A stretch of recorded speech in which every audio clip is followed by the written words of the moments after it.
The tips I'm going to give you are from my own day-to-day experience, what I actually do in my business, as well as give you an idea of what multi-million-dollar businesses do out there all around the world.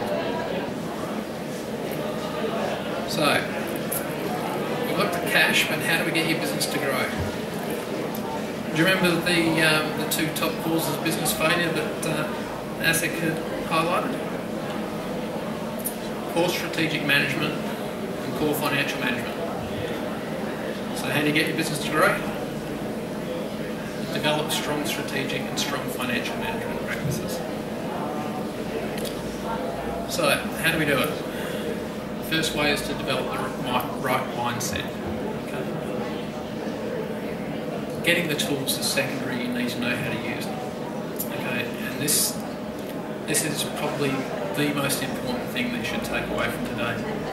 Value your time more than you value money. Okay? Every decision you make, you need to apply this line of thinking. Is this the best way to spend my time? Is this going to make me the most money in my business? Okay? There's only 24 hours in a day, there's only 7 days in a week, and 52 weeks in a year. That's all you get. You need to value your time more than you value dollars. You need to start to think like a child. Everyone's had a niece or a nephew or a son and daughter that when they turn 3 to 5, they start asking that question to everything. Why? Why do you do this? Why do you do that? Why? You need to start doing that in your business. Question everything you do. Question every system that you've currently got. Why do I do it this way? In a lot of cases, it just happens. You know, life has gotten in the way of things. Business controls what we do, how we do it. And it just becomes a habit that we've slipped into without actually understanding why we're doing it. Is there a better way? Are we doing something completely unnecessary? I've gone into businesses in the past and have been shown their systems. And I just ask why. Why are we doing it that way? Who looks at it? What did they use that information for? And in a lot of cases, people didn't know who the information was going to. They didn't know what they were using it for. And even the people who were getting the information didn't know why they were being given it in the first place. You know, but people do it because that's the way it's always done. So just keep on questioning why. Ask for help. You're not expected to know everything. Okay?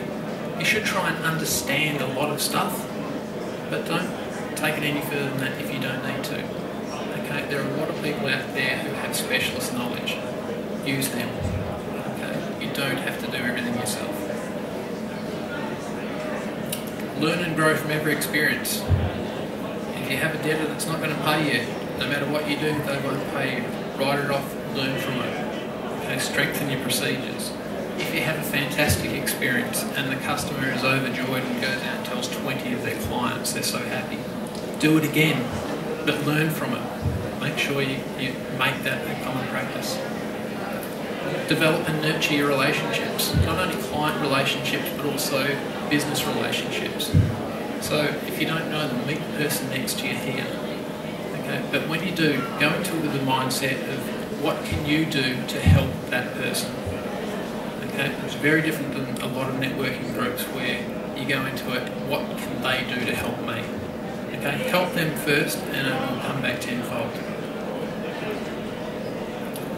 Never stop following up your prospects. So many people out there will send out a quote and that's the last they hear of it until they get the phone call from the client. Okay? Follow it up.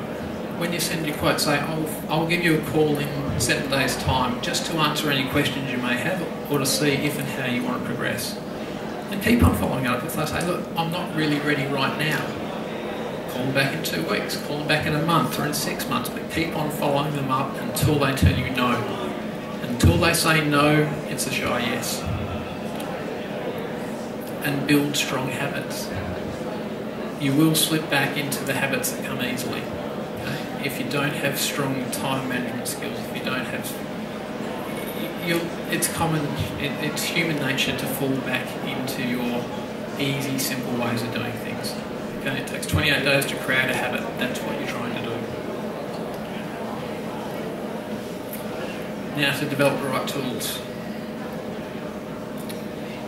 So, develop, review and refine your business map. Okay, we're all business owners. How many people have got a business plan? Show of hands. Okay, it's not many. Of those that held up their hands, how many did that just to get a loan? No. That's about the only reason a lot of small businesses actually create a business plan, to get a loan. What the business plan does is it gives you a clear sight of what you're aiming for. I actually prefer the term business map to business plan. If you think of it as a roadmap, you've got a destination you want to get to. In order to get there, you've got to know where you're starting from. In order to get there, there's a lot of different routes you can take to get there. You may run into a traffic accident or a roadblock, and you'll have to find a different way of getting there, but you'll eventually get to your final destination. Okay? And that's finding your why you're in business.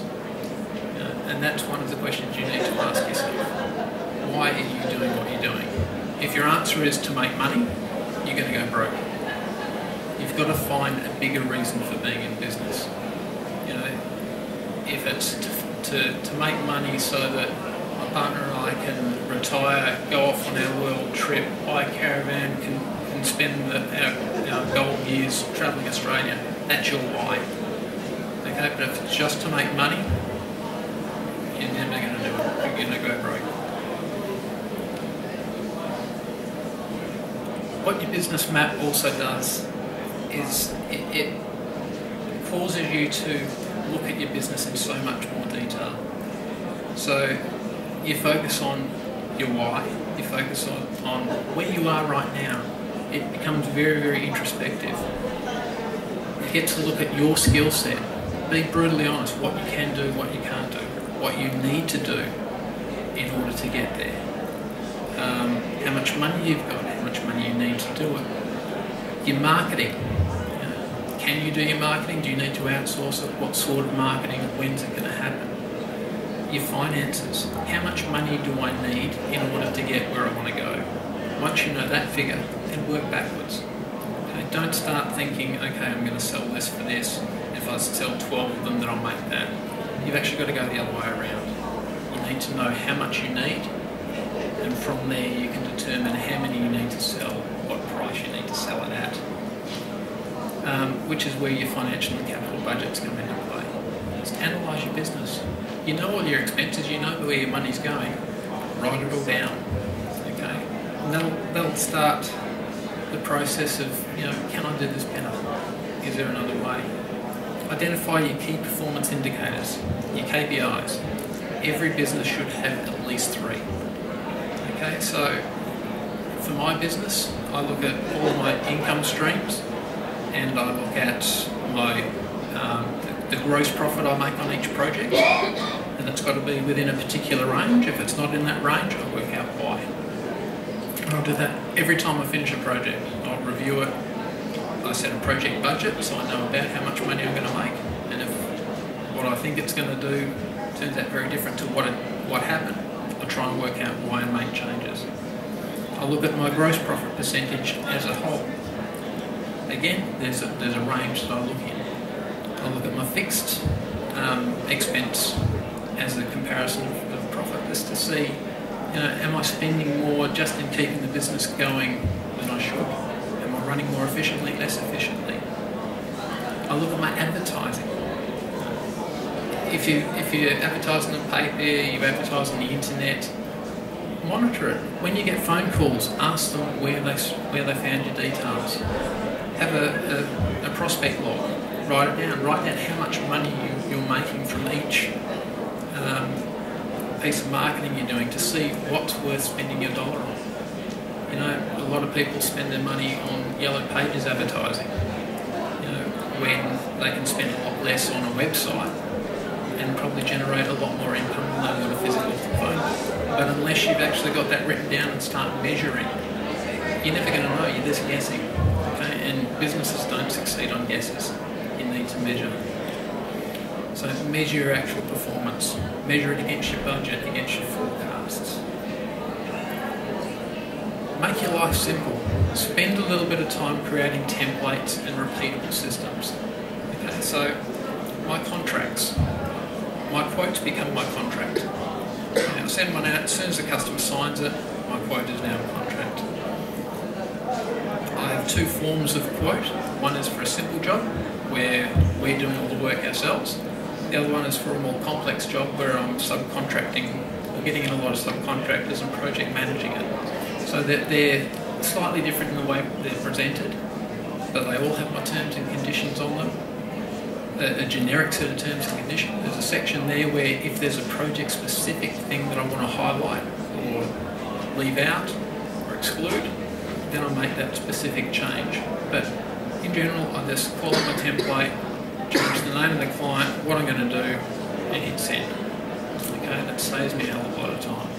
My project budgets, I have a simple spreadsheet, and I've spent a bit of time creating it. I've got all my prices in there, from whether it be a soil stockist, a plant stockist, paving, etc. I just put in square meterages or linear meterages. It works all out for me. Okay, so I'm not reinventing the wheel every time I need to cost up a project. So it's taken me a bit of time initially, but it saves me so much time down the track. And invest in regular training. Come along to events like this. Come along and listen to people like John speak. Okay. Do as much as you can to increase your knowledge. But the most important thing about training is make sure you apply what you've learned.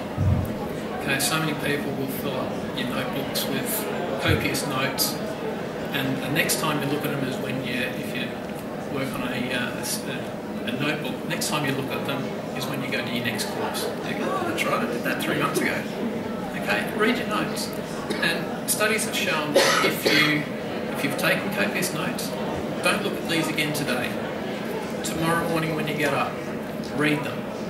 And read them while you're walking around. Just walk around the house or go for a walk, but read them while you're walking so that you're actually moving. And do that every day for 7 days. And studies have found that you'll remember 90% of what's written on that bit of paper. If you look at it now, you'll probably remember 10%. Feel free to give me a call or shoot me an email. Let me answer any questions. But thank you very much for your time.